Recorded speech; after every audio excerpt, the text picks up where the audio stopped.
Allah melimpah, memancar, atau percikan dari Allah. Karena memang tidak mungkin ada penciptaan dengan bahan lain.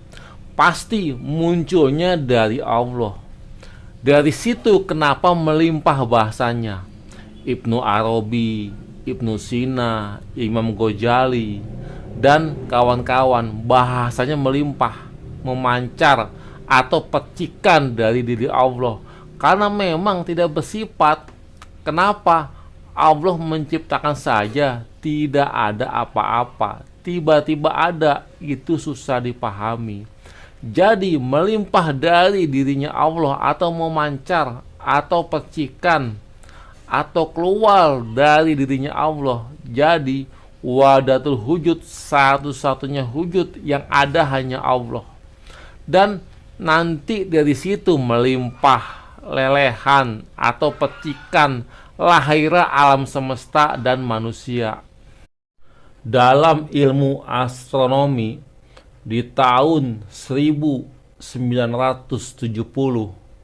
sekelompok ilmuwan yang bagaimana awal terciptanya alam semesta, yang karena ini mereka dapat Nobel Prize. Mereka menyebutnya teori Big Bang. Ilmuwan ini berkata bahwa pada mulanya alam semesta kita ini dulu adalah satu nebula. Lalu terjadilah pemisahan keduanya, disebut teori Big Bang. Teori dentuman atau teori ledakan besar. Terjadilah perpisahan keduanya pada Big Bang itu. Itu terjadi kira-kira 13,9 miliar tahun yang lalu, atau kurang lebih 14 miliar tahun yang lalu, menurut ilmuwan. Wallahu a'lam bishawab. Maka terwujudlah berbagai galaksi-galaksi, bintang-bintang, planet-planet, matahari, dan bumi tempat kita hidup saat ini. Yang disebut Big Bang ini yang ditemukan ilmuwan 52 tahun yang lalu, tapi ini ada di dalam Al-Quran sejak 14 abad yang lalu. Di surat ke-21 yang namanya surat Al-Nabiyah atau Nabi-Nabi, ayat ke-30 yang artinya, dan apakah orang-orang yang ingkar itu tidak mengetahui bahwa sesungguhnya langit dan bumi adalah keduanya berpadu. Lalu kami pisahkan keduanya, dan kami jadikan segala sesuatu yang hidup dari air. Maka apakah mereka tidak beriman? Jadi teori Big Bang ini sudah ada di dalam Al-Quran sejak zaman Nabi Muhammad SAW. Big Bang ini bukan sekedar ledakan ya. Kalau cuma ledakan apa iya? Karena ledakan aja bisa menciptakan sesuatu. Sekedar ledakan tahu-tahu jadi motor, jadi mobil, jadi rumah, atau jadi makhluk hidup. Kalau memang begitu, ibu-ibu yang duluan ledakin tabung gas, dor jadi motor, dor jadi mobil, dor jadi rumah. Seneng pasti ibu-ibu. Beli tabung gas 200.000, ledakin dor jadi uang 100 juta. Kalau begitu mah orang-orang nggak ada yang susah. Itu tidak mungkin. Yang kita tahu, setiap ledakan menimbulkan kerusakan dan korban. Jadi ledakan ini adalah ledakan penciptaan, yang sesuatu yang tadinya nggak ada menjadi ada. Dan Allah lah yang menciptakan ledakan ini. Kalau manusia yang meledakkan, yang tadinya ada rapi menjadi hancur, yang tadinya indah menjadi rusak. Tapi karena Allah yang meledakkan, yang tadinya nggak ada apa-apa menjadi ada, yang tadinya kosong menjadi isi, yang tadinya berantakan menjadi indah, yang tadinya tidak tersusun menjadi tersusun dengan rapi. Lihat saja susunan bintang-bintang, susunan gunung-gunung, susunan binatang-binatang.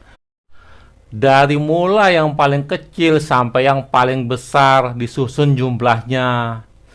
Binatang yang lebih kecil jumlahnya lebih banyak dibandingkan yang lebih besar. Contoh, hewan seukuran semut dan hewan seukuran cicak. Lebih banyak mana? Semut.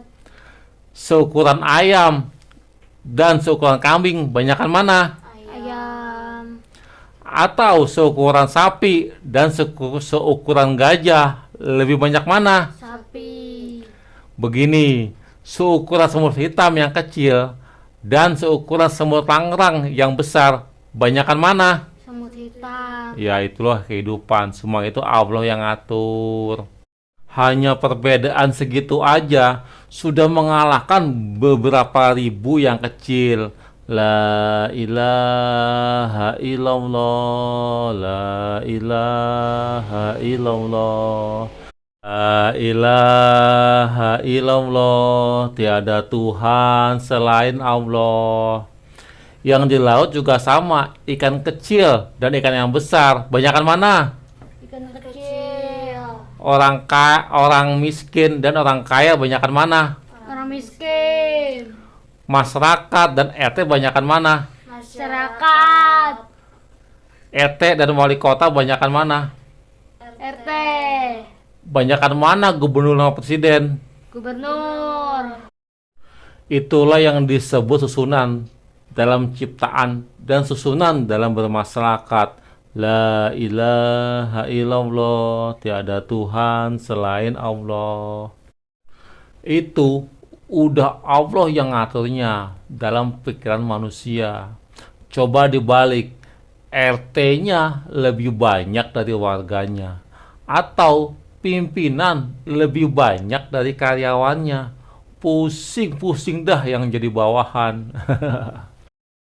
Atau satu orang karyawan punya dua bos. Bos yang satu perintah mobil parkir di depan. Bos yang kedua perintah mobil diparkir di belakang. Pusing gak yang jadi karyawan? Apalagi Tuhannya dua. Bisa terjadi kekacauan. Yang satu senang menciptakan, yang satunya lagi senang merusak. Begitu jadi dirusak, jadi dirusak, yang gak jadi-jadi. Kita beruntung hanya punya satu Tuhan, yaitu Allah. Kembali ke pembahasan tadi, la ilaha illallah, tiada Tuhan selain Allah. Jadi wahdatul wujud, wujud satu-satunya wujud yang ada hanya Allah. Dan nanti dari situ melimpah lelehan atau percikan, lahirlah alam semesta dan segala isinya. Limpahan pertama, lelehan pertama itu nanti yang dikenal sebagai hakikat Muhammadiyah. Nggak ada hubungannya sama partai atau golongan ya. Ini bukan Muhammadiyah yang itu. Kadang orang menyebut Nur Muhammad. Kalau analoginya matahari cahaya, pertama yang melimpah dari matahari, yang paling dekat sama matahari itu, itulah disebut Nur Muhammad. Hakikat Muhammadiyah, saya nggak tahu apa alasannya Ibnu Arabi termasuk Al-Halas pakai istilah Nur Muhammad.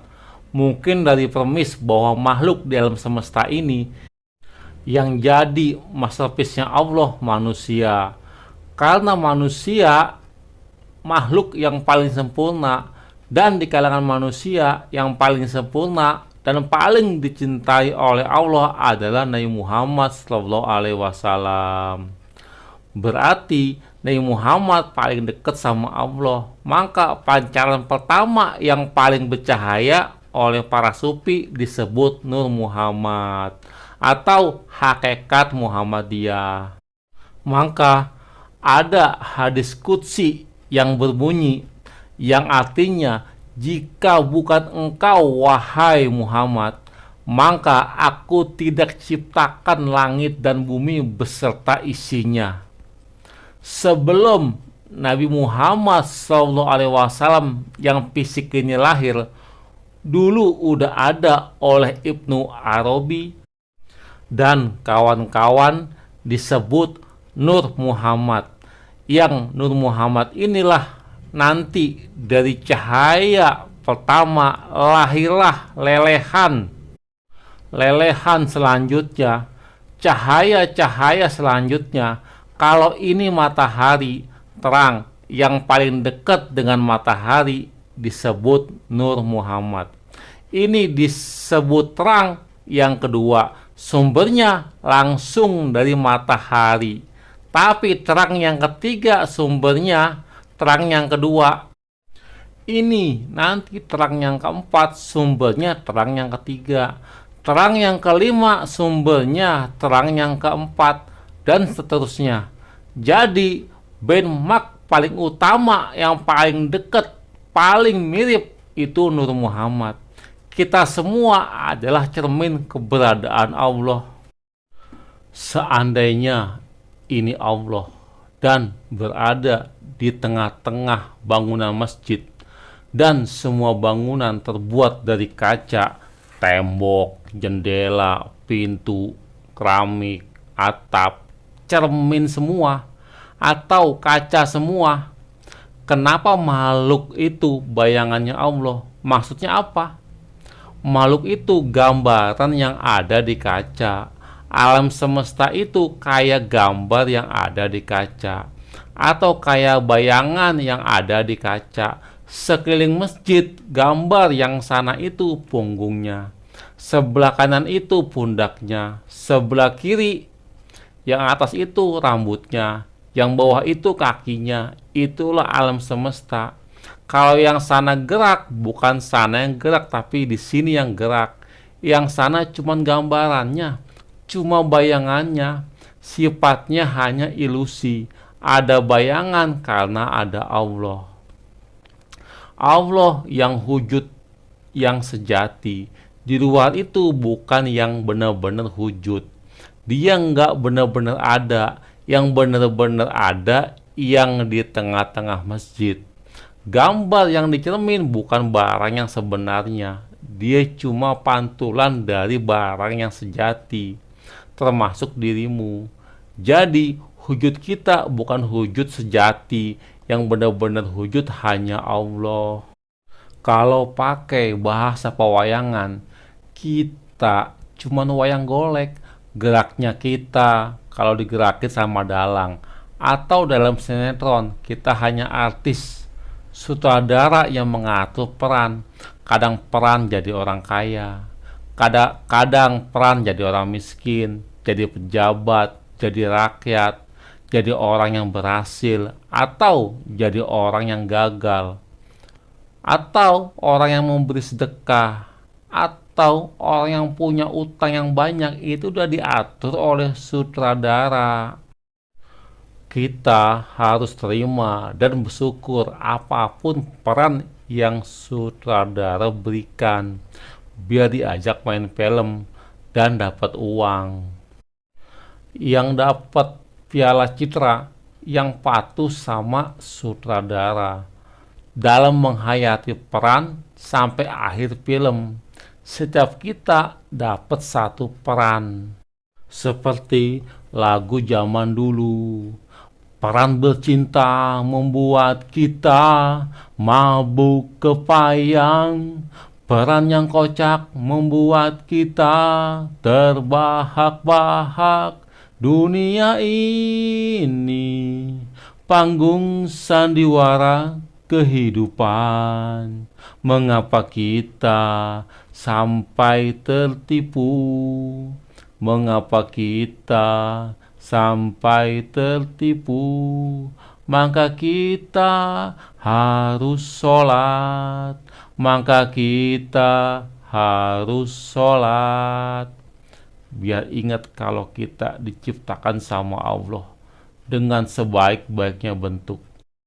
Kita manusia itu adalah makhluk yang paling sempurna dari mulai bentuknya. Kalau nggak percaya, coba ke kebun binatang, bandingin saudara sama gajah, jerapah, musang, atau orang utan. Ganteng mana sama saudara? Ganteng mana? Cantik mana sama wujud yang bernama manusia? Belum keahliannya, manusia bisa bikin mobil, gedung tingkat 100, atau pesawat. Tapi hewan, ngupil aja nggak bisa. Coba diinget-inget. Ada nggak hewan yang ngupil, jari telunjuknya dimasukin lempeng ke lubang hidung, keluarnya bengkok? Ada gak yang pernah lihat? Ada apa enggak yang pernah lihat? Apalagi sifatnya manusia lengkap, punya sifat marah, punya sifat pengasih, punya sifat penyayang, bisa ketawa, bisa kecewa, dan manusia bisa menemukan barang baru, bisa menciptakan sesuatu yang baru. Itu sifat Allah tembus ke makhluknya. Kita manusia, kita ada karena Allah ada. Allah itu tidak serupa dengan makhluknya. Allah bisa mendengar tanpa punya telinga, bisa melihat tanpa punya mata, bisa bicara tanpa mulut. Pokoknya Allah tidak sama dengan makhluknya, tidak sama dengan ciptaannya. Apapun yang kamu bayangkan tentang Allah, semuanya bukan itu. Ciptaan Allah bermacam-macam, tapi kebagi dua golongan besar. Ada yang gaib dan ada yang nyata. Atau ada yang berwujud, ada yang tidak berwujud.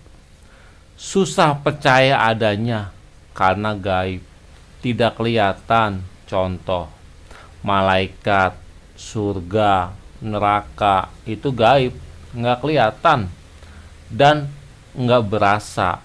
Dan seperti rasa juga termasuk gaib, seperti rasa manis, rasa asin, rasa pedas. Rasanya kan ada, tapi bentuknya tidak kelihatan. Sekarang saya tanya, rasanya kan ada, tapi bentuknya tidak kelihatan. Sekarang saya tanya, bentuknya pedas apa? Bagaimana bentuknya? Merah, itu warnanya, bukan bentuk pedesnya. Jadi rasa pedas ada, kita bisa rasakan, tapi bentuk pedas kita nggak bisa lihat. Yang bisa kita lihat bentuknya cabai, ada yang kecil, ada yang gede. Warna cabai kita bisa lihat hijau dan ada yang merah. Itu semua bentuk dan warna cabai. Tapi bentuk rasa pedas kita tidak lihat. Itu juga termasuk gaib. Bukan hanya rasa pedas aja, rasa manis. Bentuknya manis kita tidak tahu. Rasa pahit, bentuknya pahit kita nggak tahu. Rasa kecewa, rasa patah hati, rasa sakit hati, rasa dendam, itu semua gaib. Rasanya ada, tapi bentuknya tidak bisa dilihat oleh mata. Seperti ada orang marah-marah, suaranya keras, barang-barang dibantingin semua, pada rusak, hancur. Yang bisa kita lihat kalau orang lagi marah, mukanya merah. Yang bisa kuping dengar, suaranya keras, tangan mukul.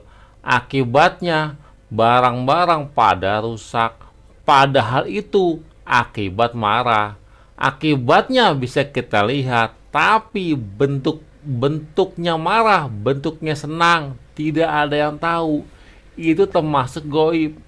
Tapi semua yang gaib tadi tunduk kepada Allah, karena Allah pencipta segala yang gaib dan yang nyata. Maka orang-orang yang soleh yang dekat sama pencipta yang gaib, yaitu Allah. Lihat aja mukanya, sejuk, enak dilihat. Tingkah laku perbuatannya membuat orang banyak yang seneng. Contoh Nabi Muhammad SAW. Kita kalau dekat sama Allah akan dikasih ketenangan hati, karena Allah yang menundukkan semua rasa tadi. Maka dekati Allah, maka orang-orang yang soleh jiwanya tenang, tidak ada rasa resah dan gelisah. Maka salah satu sifatnya para wali, tidak ada rasa takut dan selalu bersyukur. Maka kalau mau belajar jadi wali, salah satu syaratnya apapun yang terjadi saat ini, anggaplah yang terbaik buat dirinya. Selalu berbaik sangka terhadap Allah dan selalu bersyukur apapun yang terjadi. Contoh, kalau ditanya orang, kamu miskin kok tetap sholat, kita harus pede menjawab, enakan miskin dong, tidak banyak pertanyaan nanti di akhirat. Kalau malaikat tanya, punya motor, kata si miskin, kemana-mana selalu ngojek pak malaikat. Punya rumah, saya selalu ngontrak. Oh, kata malaikat, yaudah sana pergi ke surga, kan enak jadi orang miskin, tidak banyak pertanyaan. Kita harus pede walaupun miskin, harus bersyukur walaupun miskin. Hidup orang miskin mesti bersyukur, harus pede. Karena tidak semua orang bisa miskin.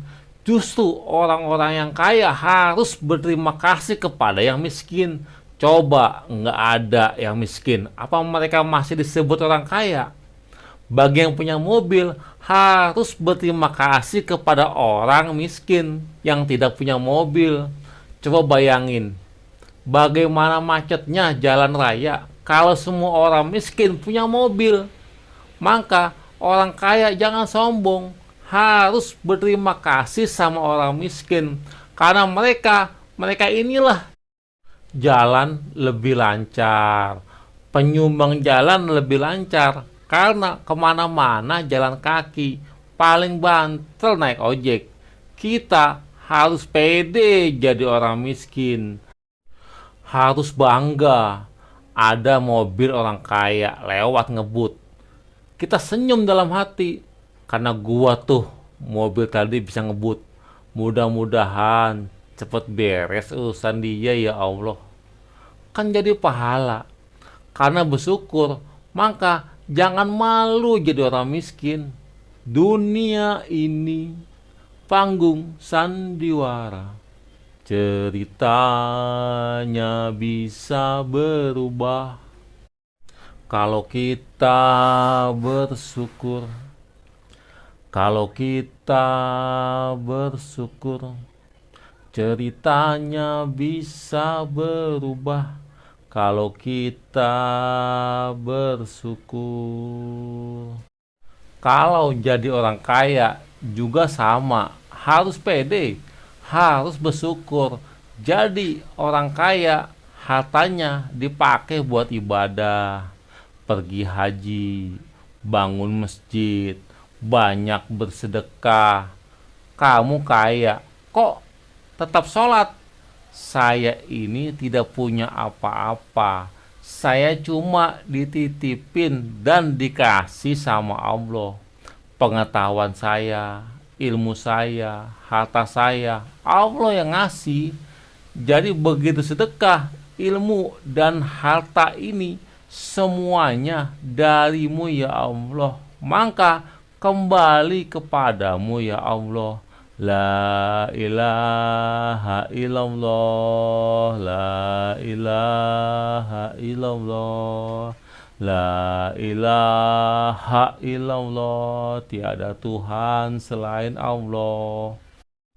Allah Tuhan yang gaib dan yang nyata, Maha Pencipta yang gaib dan yang nyata, Maha mengetahui yang gaib dan yang nyata, Maha berkuasa kepada yang berbentuk wujud maupun yang berbentuk tidak berwujud. Seperti makan sate. Sate enak kan? Tapi bentuknya enak kita nggak tahu. Dan yang membuat enak itu satenya atau giginya. Coba makan sate, tapi giginya lagi sakit. Enak nggak? Kan nggak enak. Seperti rasa sakit. Rasa sakit mah kerasa, tapi bentuknya sakit. Nggak tahu, itulah manusia. Banyak yang tidak taunya. Jadi kita harus percaya yang goib itu ada. Apalagi Allah. Allah mah goib bil goib. Maha goib. Tapi Allah menciptakan banyak makhluk. Allah ingin dikenal zatnya. Dulu Allah adalah zat yang sangat tersembunyi. Maka Allah menciptakan alam semesta berikut isinya biar dikenal sama makhluknya. Maka diturunkan Nabi 124.000 orang, Rasul 315 orang, yang Nabi dan Rasul 25 orang. La ilaha illallah, la ilaha illallah. Tiada Tuhan selain Allah. Allah berfirman di dalam surat Al-Ikhlas yang berbunyi, Bismillahirrahmanirrahim. Qul huwallahu ahad, Allahus samad, lam yalid walam yulad walam yakul lahu kufuwan ahad. Yang artinya, katakanlah dialah Allah yang esa. Allah tempat meminta segala sesuatu. Allah tidak beranak dan tidak pula diperanakan. Dan tidak ada sesuatu yang setara dengan Dia. Surat ke-12 surat Al-Ikhlas. Contoh, dulu kita nggak ada, sekarang ada. Besok entah 50 tahun lagi atau 100 tahun lagi kita nggak ada. Dan sekarang misalnya belum punya anak, belum punya cucu, besok bisa diadakan, bisa ditiadakan karena kita menikah dan diberi anak 6, dan anak 6 ini punya anak lagi, seorang 6, hayo jadi berapa jumlah anak dan cucunya? Hayo jadi berapa jumlah anak dan cucunya? Bener, jadi 84 orang. Pinter. Kenapa 84 orang? Karena setiap anak dan setiap cucunya memiliki pasangan masing-masing.